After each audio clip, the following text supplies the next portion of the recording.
중국 증시 출발 동향입니다. 어제 중국 증시 혼조세로 마감을 했습니다. 이 4천선을 넘어설 것이라는 기대감이 너무 컸기 때문일까요? 이 4천선을 앞두고 주춤거리는 모습을 보이고 있는데요. 최근 상승 랠리에 대한 부담감이 작용하면서 이 투자자들 사이에서 경계감이 짙어지는 모습이었습니다. 이러한 하락중 속에서도 이 중국 증시 증권주들의 상승폭은 두드러졌는데요. 이 증권사들의 3월 순이익이 크게 증가했다는 소식이 전해졌기 때문입니다. 반면에 홍콩 증시는 급등하는 모습을 나타냈습니다. 3% 가까운 상승을 보이면서 2008년 이후 최고치를 기록을 했는데요. 또한 6거래일 연속 상승세를 이어가고 있습니다.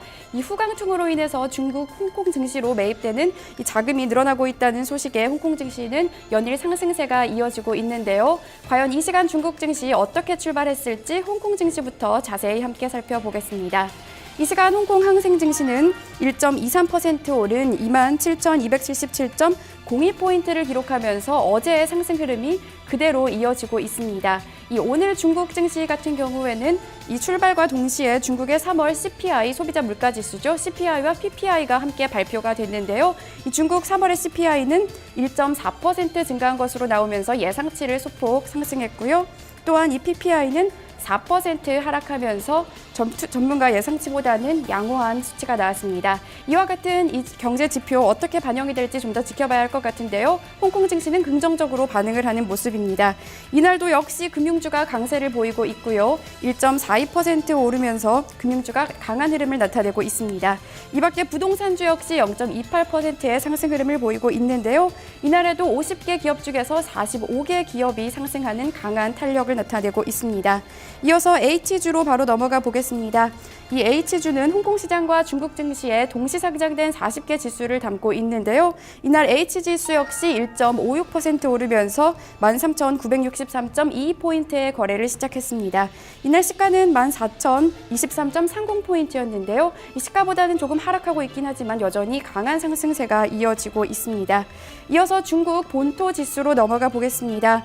중국 본토 지수 이 4천선 돌파를 앞두고 잠시 주춤한 모습을 보였었는데요. 이날에는 약보합권에서 거래가 이어지는 모습입니다. 이 차익 실현 매물과 함께 중국 증시 버블에 대한 우려감도 함께 작용이 되는 모습인데요. 먼저 상해 종합 증시 지금 상황 살펴보시면요. 0.05% 내린 3,955.61포인트의 거래를 이어가고 있고요. 이날 3,929.32포인트의 거래를 시작했습니다. 이어서 A지수 살펴보겠습니다. A지수 현재 흐름 살펴보면요. 0.08% 내린 4,144.91포인트를 지나가고 있습니다. 이어서 대형주 중심으로 구성된 상해 180 지수를 함께 살펴보면요. 0.09% 내린 9,442.51포인트를 기록을 했고요. 이 중형주 중심의 상해 380 지수는 0.24% 오른 6,828.29포인트의 거래가 이어지고 있습니다. 이 홍콩 증시는 강세장이 이어지는 가운데 상해 증시는 이 약보합 또 강보합권에서 등락이 거듭되고 있는 모습인데요. 이어서 중국 증시 관련 소식들 함께 외신 통해 살펴보겠습니다. 앞서 이 홍콩 증시가 무서운 상승세를 나타내고 있다고 전해드렸는데요. 이에 대해서 CNBC가 지금 이 홍콩 증시에 투자할 적기라는 제목의 기사를 보도했습니다. 자세히 함께 살펴보겠습니다. 현지 시간으로 어제 CNBC는 최근 홍콩 증시가 무섭게 상승하는 것에 대해서 지금이 바로 투자의 기회라고 보도를 했는데요. 심지어 지금이 아니면 기회는 없다며 강한 어조를 사용했습니다. 특히 상해 증시가 너무 올랐다는 우려감이 제시되고 있는 가운데 이 홍콩에 저가 매수세가 몰리고 있다는 평가인데요. 실제로 상해 지수는 올해 들어서 23% 오른 반면 항생 지수는 11% 오르는 데 그쳤습니다.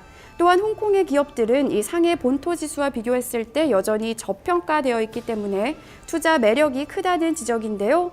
HSBC에 따르면 이 상해 증시에 상장된 기업들 40%의 주가 순자산 비율, PBR은 한 1배에서 3배 수준인 것에 비교했을 때 이 홍콩 기업 40%의 PBR은 1배를 밑돌고 있다고 지적했습니다.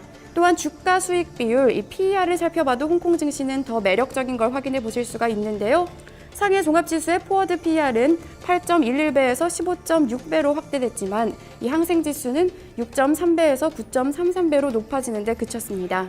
HSBC는 이 중국 본토 소비자들의 홍콩에서의 쇼핑 열기는 사그라들 것 같지만 본토의 투자자들은 머지않아 대규모로 항생 증시에 대한 저가 매수에 나설 것이라고 전망했습니다.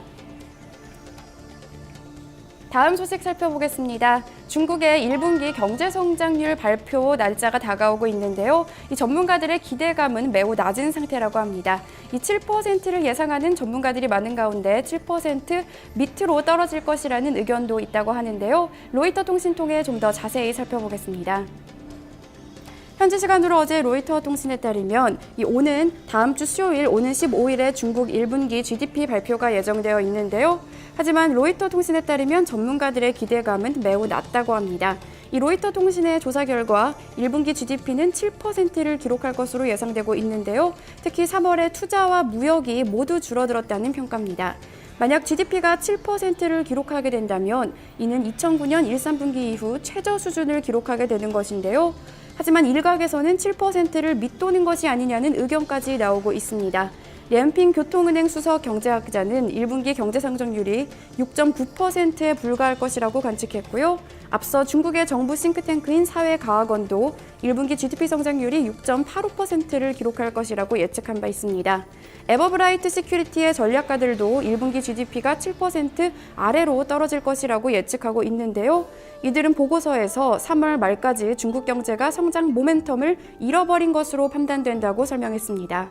따라서 중국 부양책에 대한 기대감도 커지고 있는데요. 케빈 라이 다이와 시큐리티 이코노미스트는 중국 당국은 부양책을 예상했던 것보다 더 빨리 그리고 더 많이 펼쳐야 할 것이라고 지적했습니다. 중국 관련 소식까지 살펴봤는데요. 지금까지 중국 증시 출발 동향이었습니다.